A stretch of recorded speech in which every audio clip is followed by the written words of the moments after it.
I'm Anthony Elstob, and this is a video demonstration of my learning from the Design Thinking module. Firstly, some background. So what is design thinking? According to Tim Brown of IDEO, design thinking is a human-centered approach to innovation that draws from the designer's toolkit to integrate the needs of the people, the possibilities of technology, and the requirements for business success. A popular method for this is the Design Council's Double Diamond Framework, which consists of 4 key areas: discover, define, develop, and deliver. A quote from the Design Council states, "The 2 diamonds represent a process of exploring an issue more widely or deeply, and then taking focused action." An important task of design thinking is to interpret complexity. This can be approached from a single centre of inquiry or multiple centres.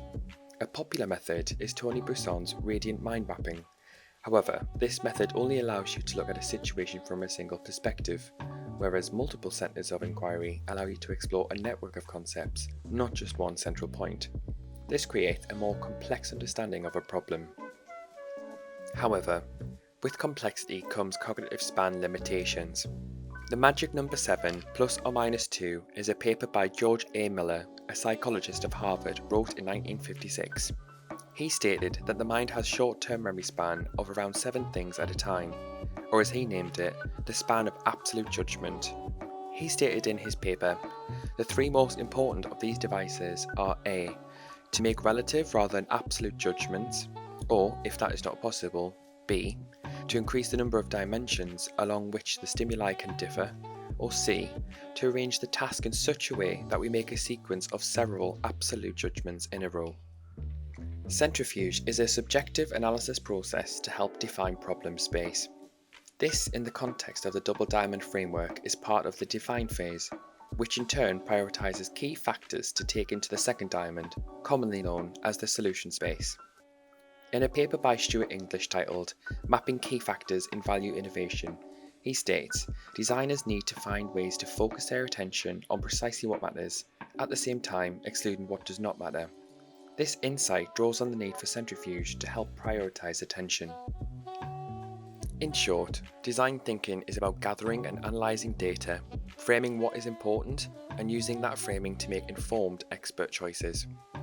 For my design innovation project, I have chosen the cinema experience. Being a user experience designer, I typically hone in on factors such as technology, process, experience, both physical and mental, and ease of use. For my project, I have conducted literature reviews on 2 key theories. Mental Models, A Gentle Guide for Outsiders is a paper written in 1998 and confirms 3 principal predictions about mental models. Number 1. Reasoners normally build models of what is true, not what is false. 2. Reasoning is easier from one model than from multiple models. And 3. Reasoners tend to focus on one of the possible models of multi-model problems, and are thereby led to erroneous conclusions and irrational decisions. In the context of this project, mental models are important as they contribute towards the experience people have when going to the cinema. It also coaxes the designer to have awareness of their own mental model, therefore to reduce bias and encourage multi-point investigation.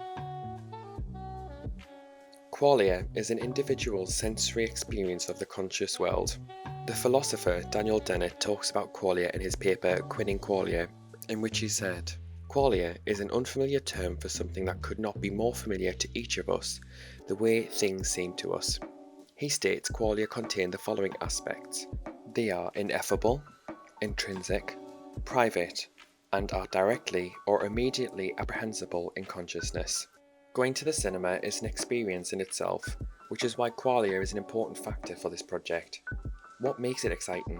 What do people see, feel, smell, hear, or taste?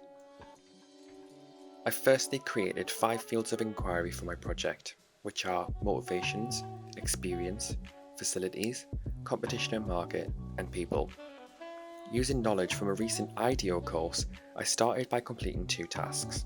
The first being to consider the ideal proto-persona for this project, the cinema goer. Thereafter, map out the assumed journey this proto-persona will take, considering the before, during, and after the experience. Experience is important to my line of work and for the project. I've ensured to include sensory aspects that the proto-persona may encounter, both from a positive and negative point of view. Next, I started collecting data. The Value Innovation Questionnaire asked several questions in each of the fields of inquiry.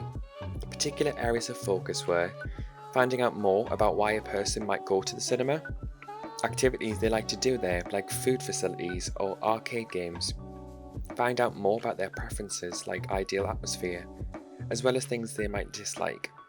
It also honed in on the competition and market to understand what outside factors may dissuade cinema goers, like streaming services, and finally, people, who they might interact with during their experience.